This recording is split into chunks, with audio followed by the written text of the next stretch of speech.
зрители, на полувремето на срещата нека да приветстваме 3 от наборите от детско школа на Локомотив Пловдив, които спечелиха своята възрастова група Кронос-къп. Моля за вашите аплодисменти за набор 2011 с треньор Светослав Каламов.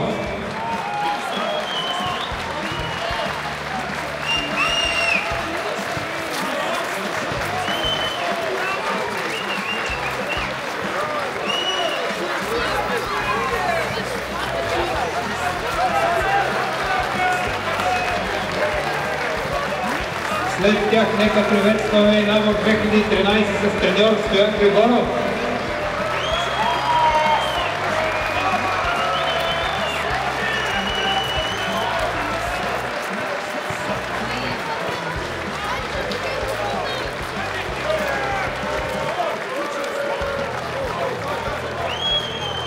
И не на последно място, момчетата от набор 2016 с треньор Андриан Чернев.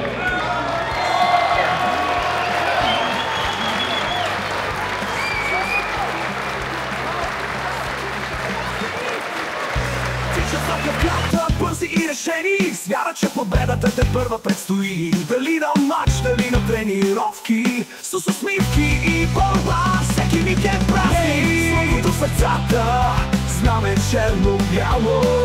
Ние сме отбора, силата ни няма край.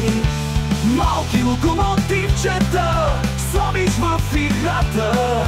Славата на Локомотив се ражда всеки ден.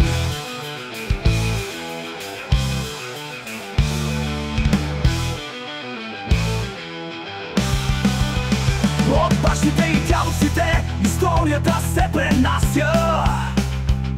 От Пловдив по света локото се разнася. Всяка малка стъпка е част от легендата. С гордост играем, че сме част от Локомотив. Хей, с локото в сърцата, знамен черно-бяло. Ние сме отбора, силата ни няма край. Малки локомотивчета, слабиш в играта. Славата на Локомотив се ражда всеки ден. Винаги с вас